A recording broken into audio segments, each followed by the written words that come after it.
Oke, kita mulai ya. Selamat sore, Assalamualaikum warahmatullahi wabarakatuh.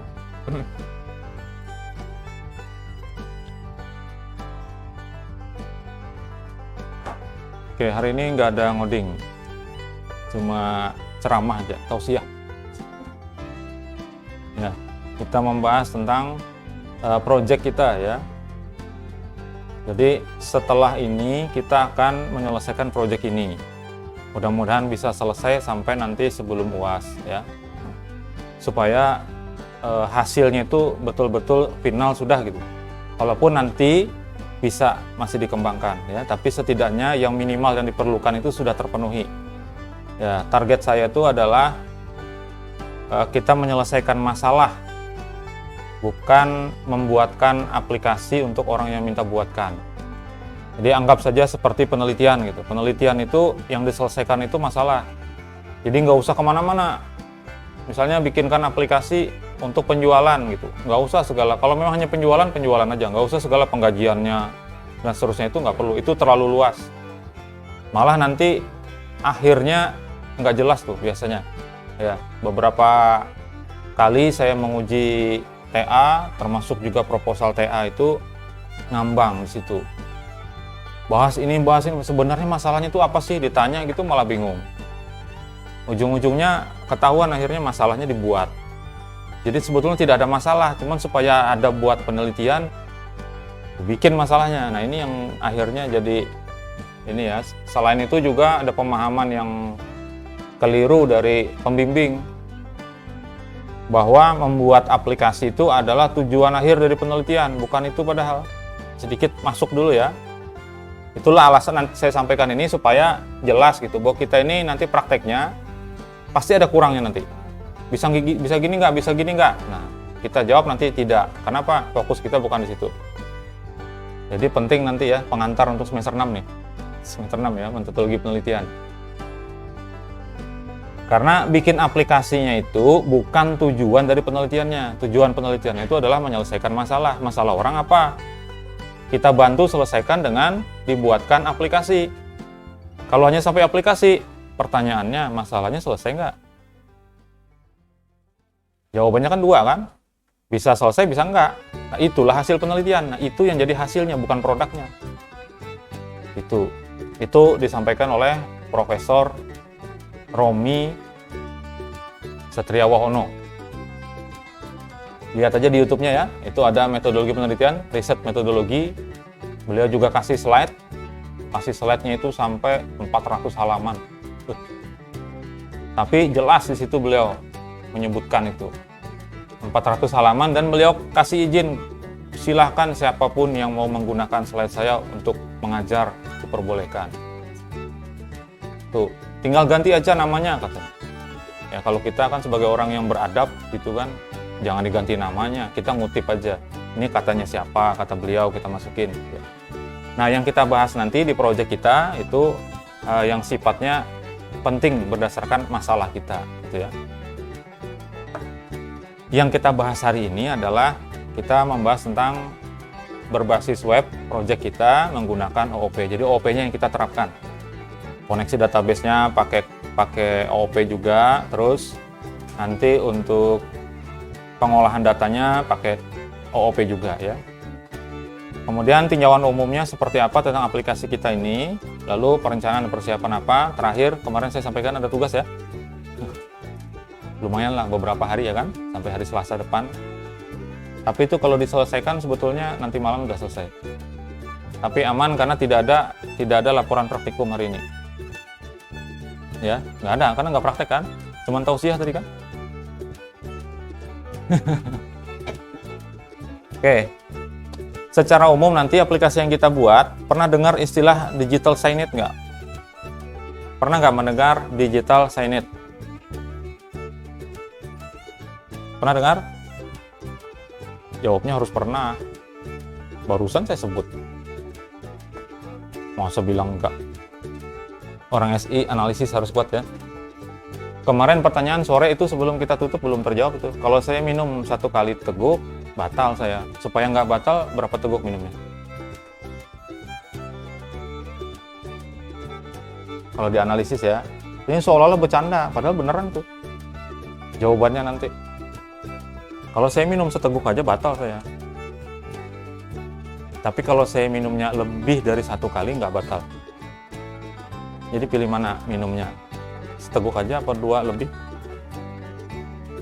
Sama aja sebetulnya. 1 dengan 2 lebih itu sama aja. Kenapa yang 2 teguk lebih itu nggak batal? Karena sudah batal oleh yang 1 teguk tadi. Yang kedua dan seterusnya itu nggak batal lagi, bang, sudah batal tadi. Gitu ya, itu bercanda, tapi bener tuh. Pernah mendengar digital cyanide? Masih jawab belum juga. Istilahnya digital cyanide, yaitu papan informasi digital, gitu ya. Ada yang sudah pernah ke bandara? Oh sering Pak, saya tiap hari. Ke bandara pernah ya? Di pintu masuknya apa ini passenger itu ya, kedatangan dan kedatangan dan keberangkatan ya. Di atasnya itu ada TV menampilkan apa? Jadwal penerbangan ya, ganti-ganti itu, nanti bahasa Indonesia terus bahasa Inggris. Pernah nggak pada saat di situ, ini bagi yang pernah ya, pernah ke bandara, dan kalau ke bandaranya mungkin pernah aja ya, cuman nggak memperhatikan apa enggak gitu.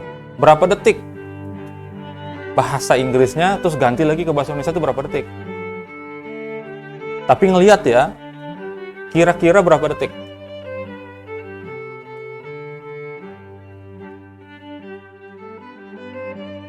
Nggak sampai 10 detik. Ini baru-baru ini ya. Baru-baru ini apa yang lama? Saya patokannya yang lama nih. Saya pernah memperhatikan perpindahan bahasanya itu 13 detik. Jadi saya hitungin tuh, habis tek ganti. Hitung 1, 2, 3. Karena nggak pakai ini ya. Jadi kita, ya hitungan saya aja tuh. Mungkin nggak pas detiknya. Mungkin 10 detikan mungkin ya. Tapi mungkin terlalu cepat saya itu. 13 detik. Ganti bahasa Inggris ya.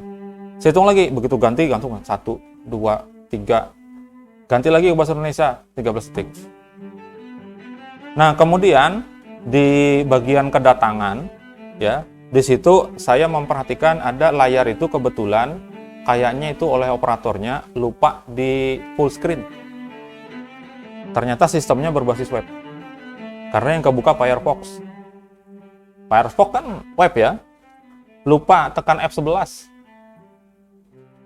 Harusnya kan full screen, jadi apa, address barnya juga nggak muncul, kan tombol-tombol nggak muncul, langsung layarnya aja gitu. Lupa. Nah, disitulah saya tahu ternyata sistemnya berbasis web. Dan masuk di logika saya. Nah, itu gampang kalau bikin kayak gitu mah. Tinggal pakai meta refresh saja. Refresh dari halaman Indonesia ke halaman Inggris sekian detik. Nanti dari situ kan akan bolak-balik aja dia terus. Datanya otomatis akan terrefresh juga pada saat dia dipanggil filenya itu. Nah, itu salah satu contoh dari digital cyanide. Kemudian di bandara juga itu, nggak tahu saya kalau di sini ya, saya belum pernah masuk untuk bandara baru. Kalau di Soekarno-Hatta, kemudian kami pernah di Jogja juga, terus di Solo, itu ada TV.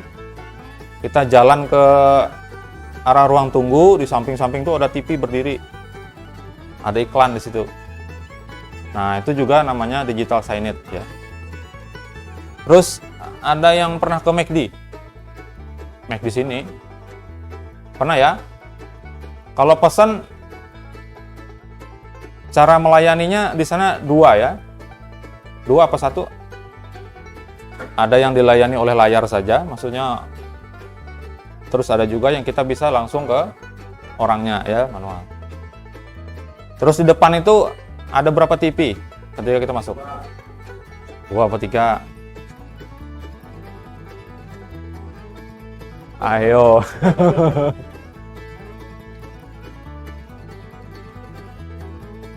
Yang ditampilkan apa di situ? Menu. Terus itu yang ini apa? Franchise itu. Yang warnanya putih, biru, merah. Bukan franchise itu. Market mat. Di kasir, di belakang kasir Ada TV ya, itu namanya digital signage, papan informasi digital. Bahkan canggih tuh, 3 layar langsung sampai ke sana videonya, nyambung tuh. Wah, gimana cara bikinnya? Ayo kita bikin. Setahun tapi ya. Nggak lulus. Oke, yang akan kita buat nanti adalah digital signage juga. Nah, kita fokus ke lingkungan internal kita, yaitu ke kampus kita.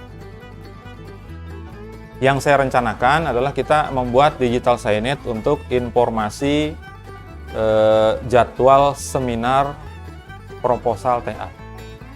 Nah, yang ada seminar proposal TA di kita ini kan ada 2 prodi ya.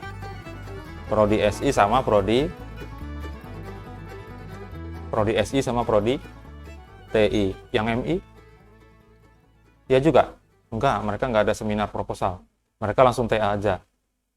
Nah, jadwal, karena apa? Kenapa saya memilih itu? Nah, alasannya karena mahasiswa itu sebelum dia seminar wajib ikut seminar dulu. Kalau nggak salah itu minimal 5 kali. Nah, kita taunya ada seminar tuh dari mana gitu loh.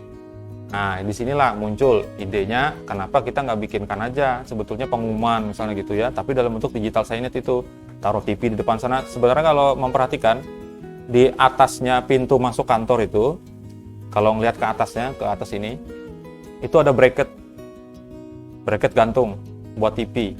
Udah saya pasang tuh sama kabelnya. TV-nya sudah ada juga, sistemnya yang belum jadi. Padahal maunya saya bukan hanya itu yang ditampilkan. Jadi termasuk jadwal ujian TA-nya, seminarnya, ujian TA-nya prodi MI juga. Terus ada informasi semacam kayak apa ya, poster lah ibaratnya gitu ya. Kalau misalnya ada kegiatan gitu, nanti ada seminar apa gitu dibuatkan di situ, tampil gitu. Kalau dia sudah berlalu waktunya, nanti dia nggak tampil lagi. Kalau itu belum. Terus ada yang namanya running tag. Biasa ya, kayak di TV itu di bawahnya kan. Nah, itu bisa. Di rumah sakit juga ada digital signage. Saya ke rumah sakit Bayangkara tuh, di depan itu administrasi itu, di sampingnya ada TV-nya tuh. Di situ ada ditampilkan kamar. Ada kosongnya berapa gitu ada. Terus nanti beberapa detik gitu ganti dengan video profil rumah sakit Bayangkara. Habis itu ganti lagi yang lain lagi gitu. Nah, kita akan buat satu bagiannya, yaitu untuk menampilkan jadwal seminar proposal dari 2 prodi. Nah, seperti itu ya. Sampai sini dulu sudah mulai menangkap maksudnya.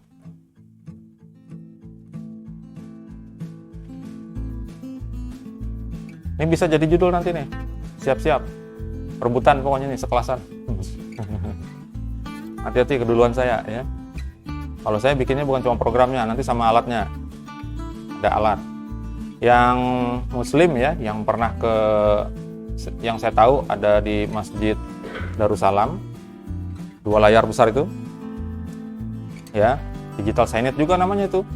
Terus di Masjid Al-Muhibbin di RTA Milono sana, di Masjid Aleko ya, di Aleko di Jalan Meranti itu banyak sudah. Di sini juga sebelahnya Poltekkes, Masjid Al Husna juga sudah pakai. Ya, itu namanya digital signage. Ya. Intinya kita bisa menampilkan informasi, tidak mesti harus orang akses gitu loh. Di kantor-kantor harusnya bisa dipasangin juga tuh di lobi-lobinya.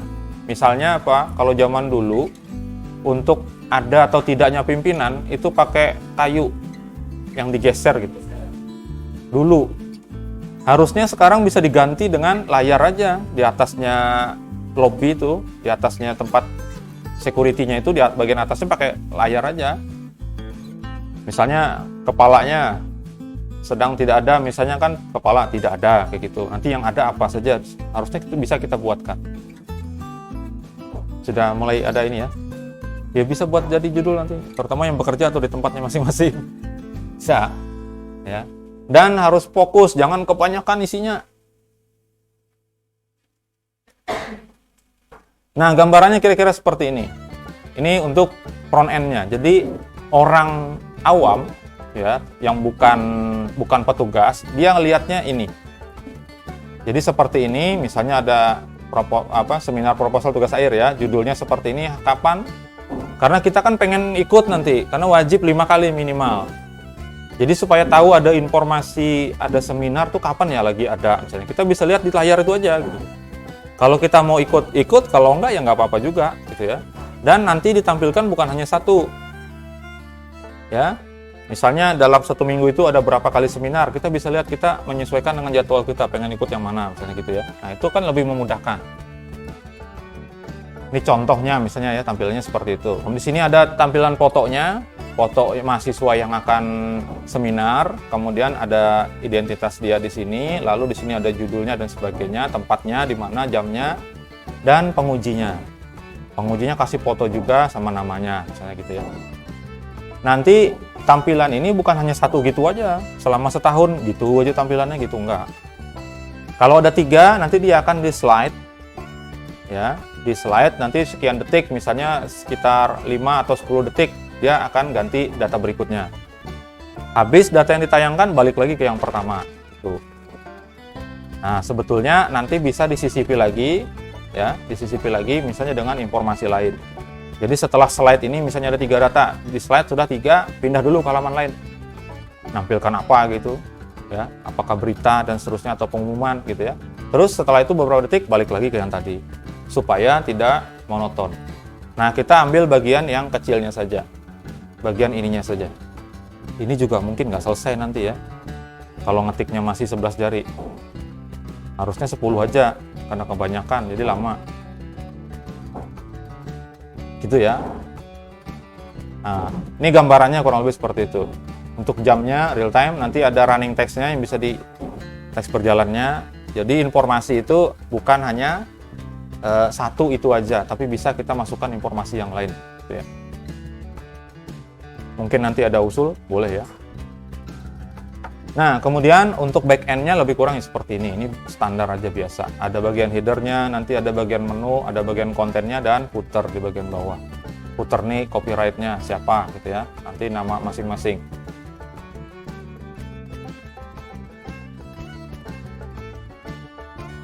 Ini gambaran secara umumnya. Ya, nanti menunya apa ya kita lihat. Kita masuk ke sini di kebutuhan datanya. Kebutuhan datanya ada yang sifatnya pasif, ada yang sifatnya nanti aktif. Ini istilah dari saya ya. Nggak ada ini di mata kuliah basis data nggak ada nih. Ya. Karena yang bikin istilahnya saya sendiri untuk project ini, maka perlu dijelasin apa sih maksudnya pasif. Kebutuhan datanya yang pasif. Yang dimaksud pasif di sini adalah data yang kita tidak perlu otak-atik tambah-tambah gitu, nggak perlu. Misalnya prodi di kita ada 3, tapi yang ada seminarnya cuma 2, ya udah masukin 2 aja. Nggak perlu kita bikinkan CRUD-nya. Untuk nambah, ngedit, ngapusnya itu nggak usah. Orang itu nanti setahun 2 tahun juga belum tentu nambah. Prodi itu sulit proses pembukaannya. Kita kemarin mau buka prodi baru, bisnis digital, malah di moratorium dari pusat sana, dari Kemdikbud. Ya, akhirnya nggak bisa ngajuin. Padahal itu bagus. Nanti ada bisnis digital, dalamnya ada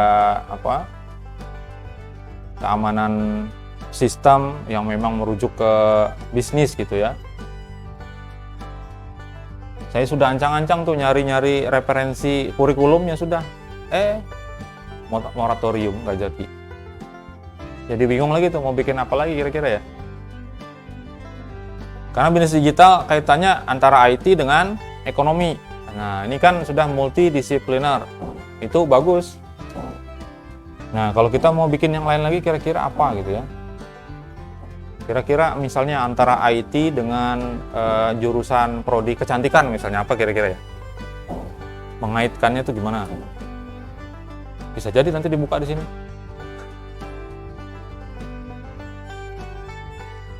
Bidang IT sama bidang kecantikan, bidang IT sama bidang masak-masak tuh apa sih?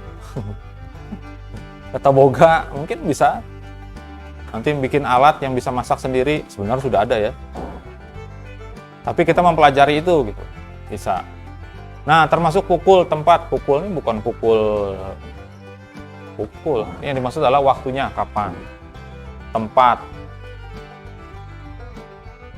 Karena waktu itu dijadwalkan seperti kita kuliah. Kuliah tuh jam 7 mulainya, jam 9, ada yang jam 10, itu sudah tetap, nggak ada jam 10 lewat 15 gitu, nggak ada gitu ya. Atau 10 lewat 10 masuknya gitu, nggak ada. Kecuali itu sudah dirubah oleh dosennya. Berarti tetap sifatnya, maka nggak perlu diutak-atik, nggak perlu ada penambahan waktu atau menghapus waktu misalnya, nggak perlu ya. Tempatnya juga sudah ditentukan, ada ruang ujian, ada ruang seminar gitu ya. Terus admin di sini relatif. Jadi kalau bayangan saya nanti multi user, ada satu orang admin yang menguasai semuanya, kemudian satu role lagi yang itu adalah dari prodi. Nah, prodi ini kan ada 2 tadi, berarti ada 2 akun dari prodi. Ya, jadi role-nya nanti ada 2, ada admin sama prodi levelnya. Kemudian jumlah usernya itu ada 3, 1 orang admin dan 2 orang operator prodi gitu ya. Nah, itu juga nggak usah ditambah-tambah lagi. Karena apa? Karena ini adalah project yang harusnya bisa kita selesaikan sampai dengan nanti sebelum UAS. Nah, untuk data yang aktif yang bisa ditambah bisa dikurang itu untuk data mahasiswa, data dosen, dan data ujiannya atau data seminarnya.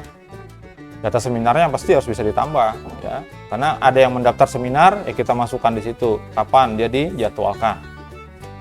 Nah, seperti itu ya gambarannya. Sampai sini ada pertanyaan? Nggak ada ya. Kira-kira sudah dapat gambaran nanti kita nih mau bikin apa? Karena praktikum saya selalu bikin project. Kalau materinya habis sudah. Yang kemarin aja sudah, masa itu aja kita ulang-ulang, cuman ganti objeknya aja, misalnya ganti kelasnya aja. Ya, lebih baik, lebih bermanfaat kalau kita bikinkan project nyata yang itu diimplementasikan OOP-nya di situ gitu ya.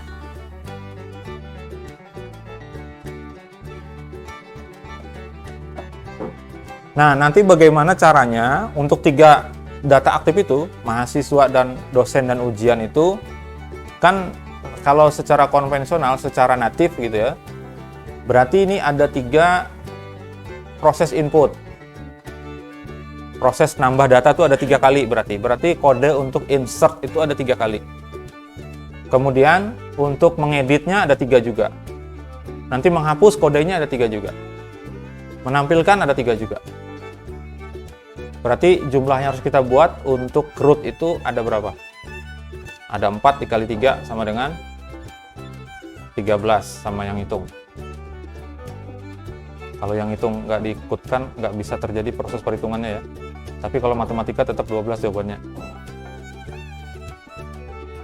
12 itu gimana caranya? Nanti kita buat supaya ketika menginsert data mahasiswa, kode itu bisa juga digunakan oleh dosen, oleh data dosen. Bisa juga nanti digunakan oleh ujian gitu. Jadi cukup kita buatnya 4 saja untuk 3 tabel data ini. Nanti kalau ada tambahan lagi, misalnya di situ ada data berita misalnya. Ini kan belum saya masukin nih yang untuk ininya. Untuk running text nih belum nih. Nah, running text nanti masukin data juga. Berarti sudah ada 4 tabel nih. Kalau 4 dikali 4 16, makin banyak ya. Tambah lagi misalnya ada namanya jumbotron kalau istilahnya, kalau yang full layar itu jumbotron. Bukan megatron. Ya, namanya jumbotron yang muncul full layar kayak gitu beberapa detik terus hilang lagi dia. Itu biasanya untuk sifatnya khusus. Misalnya ada info ada seminar misalnya gitu ya yang full screen. Nah, kalau ditambahkan itu lagi jadi 5. Berarti 5 dikali 4 20 script kita bikin untuk semua itu. 20 itu bisa kita singkat hanya menjadi 4 saja. mau 20. Nah, kalau 10 tabel berarti 40 ya. 40 itu bisa disingkat jadi 4 aja. Kebayang tuh berapa jumlah baris kode yang bisa dihemat gitu. Nah, OOP bisa melakukan itu. Nanti setelah belajar itu, setelah selesai, usahakan ketika bikin project-project selanjutnya digunakan. Nah, gitu. Itu gambaran secara umumnya ya, dan sekaligus perencanaan kita seperti itu. Ada pertanyaan? Nggak ada ya? Kalau nggak ada, tugas. Sebentar aja kita ini ya. Setengah jam baru. Tugasnya off the record. Jadi saya tutup dulu, baru saya kasih tahu tugasnya. Jadi di rekamannya nggak ada ya. Di rekamannya nggak ada tuh informasi tentang tugas. Nanti dilihat aja, difoto aja, terus dikerjain. Jangan sampai dipoto aja.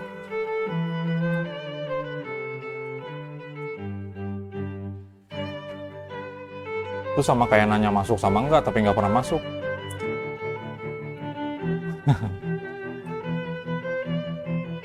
Ada tuh, saya ngajar semester 1 kemarin, anak D3. Foto terus. Tapi nggak ngumpulin tugas, heran juga saya. Buat apa fotonya? Udah gitu pas moto, sayanya nggak diikutin juga.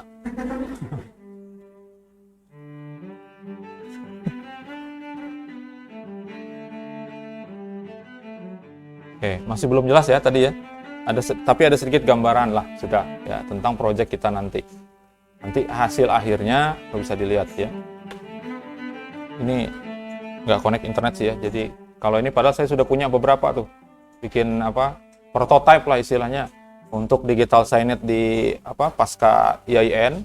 Terus yang buat yang rencananya yang bracket yang sudah dipasang itu saya sudah beli perangkatnya. Mini komputer.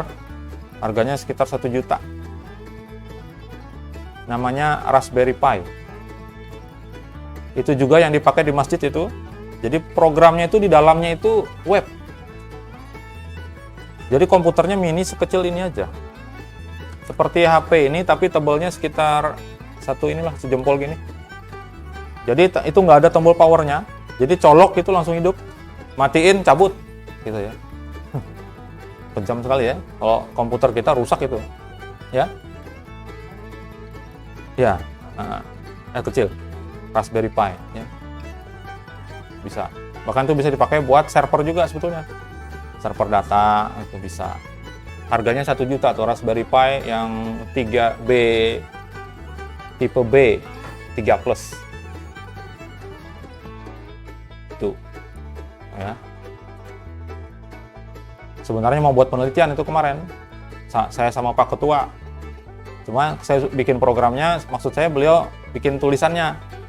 Cuman karena sibuk, jadi nggak jadi ya. Udah gitu TV-nya diambil lagi. Padahal harusnya sudah bisa kita lihat itu. Oke, setidaknya gambarannya dulu seperti itu. Nanti di pertemuan selanjutnya kita akan langsung masuk. Oh ya, satu lagi, nanti silahkan di-download dulu kalau yang pakai Adminer ya. Kalau yang enggak juga nggak apa-apa. Adminer saya masukkan di dalam folder yang saya share itu. Di situ ada Adminer PHP. Boleh pakai itu. Saya nanti prakteknya pakai itu. Yang pakai PHP MyAdmin silakan juga, sama aja. Ya, nanti struktur database-nya yang saya kasih, tapi dalam prakteknya saya mempraktekkan pembuatan database-nya menggunakan Adminer. Gitu ya. Ini saya tutup dulu ya. Ya, terima kasih atas perhatian semuanya. Mohon maaf kalau ada kesalahan dan kekurangan diri saya dan kekurangan waktunya juga ya. Sampai jumpa pada pertemuan selanjutnya. Saya tutup dulu. Selamat sore. Assalamualaikum warahmatullahi wabarakatuh.